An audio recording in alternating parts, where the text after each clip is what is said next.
नमस्कार, खबर जनता तक मध्ये तुमचे स्वागत। अफवा नाही, सत्य बातमी आहे।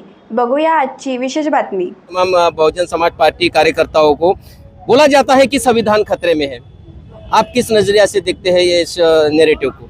सबसे पहले आज जो 26 नवंबर बाबा साहब ने 26 नवंबर 1949 को संविधान सभा के समक्ष अपना आखिरी भाषण देते हुए कहा था कि 26 जनवरी 1950 को हम लोग एक अलग तरीके की विषमता में प्रवेश करने वाले हैं। राजनीति में समानता रहेगी, one man one vote one value, एक आदमी को एक वोट देने का अधिकार रहेगा और उसका एक मूल्य रहेगा, लेकिन सामाजिक और आर्थिक गैर बराबरी बनी रहेगी।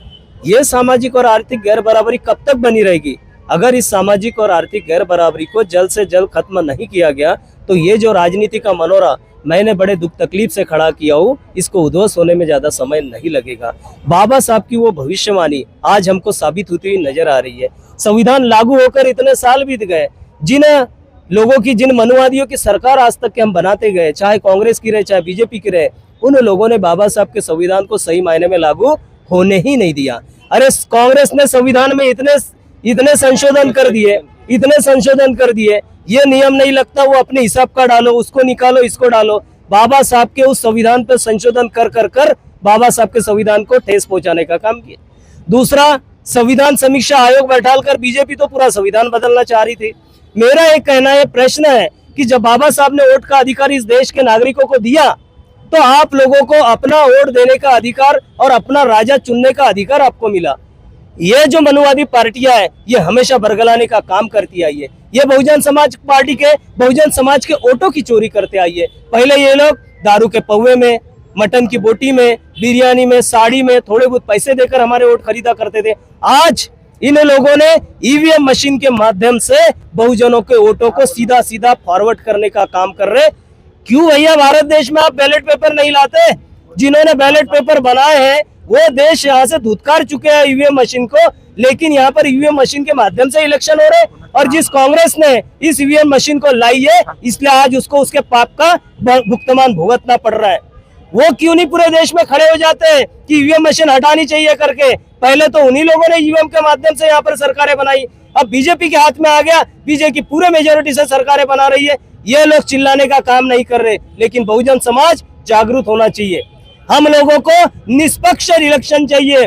संविधान अगर बाबा साहब ने दिया है तो हमारा व्यक्ति स्वतंत्र, हमारा जो भी अधिकार उन्होंने दिए हुए वो अधिकार हासिल करने के लिए हमें जागरूक होना पड़ेगा और इसके लिए संघर्ष करते रहेंगे हम लोग। अभी आखिरी लड़ाई जो है बसपा की क्या रहेगी? जैसे चुनाव को लेकर आप ईवीएम के ऊपर में सवाल उठा रहे हैं, मगर एक भी आंदोलन नहीं किया ना आप लोगों ने ईवीएम के खिलाफ में। देश भर में कैडर पार्टी है, ऐसा क्यों नहीं हुआ कि बसपा ने भी अब ईवीएम के खिलाफ में आंदोलन क्यों पूरे देश में क्यों नहीं किया?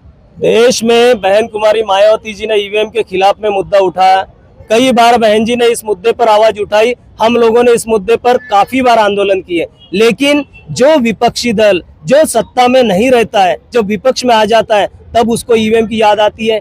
कांग्रेस जैसी पार्टी एक नेशनलाइज पार्टी थी, वो लोग आज ईवीएम की बात कर रहे हैं। इसके पहले जब लोकसभा के इलेक्शन हुए थोड़ा बहुत उनको फायदा मिल गया, वो भूल गए ईवीएम। अरे हमारा ये कहना है कि आप दोनों जो है, कांग्रेस और बीजेपी, ये दोनों मिली भगत है और ये लोग ईवीएम को हटाना नहीं चाहते, इनकी आपस में साठगांठ है। मात्र ये बाबा साहब के विचारों की, फूले शाह के विचारों की, जो नीले झंडे वाली अन्य पार्टियां है जो बहुजन समाज को न्याय देना चाहती है, ऐसे पार्टी के वोटों को दोनों लेकर अपनी सरकारें बनाने का इनका मंसूबा है।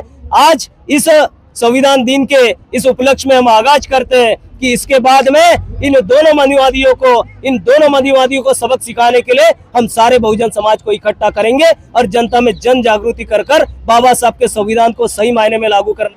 ही होती आजची विशेष बातमी। बघत रहा खबर जनता तक। लाईक, सबस्क्राईब करा। धन्यवाद।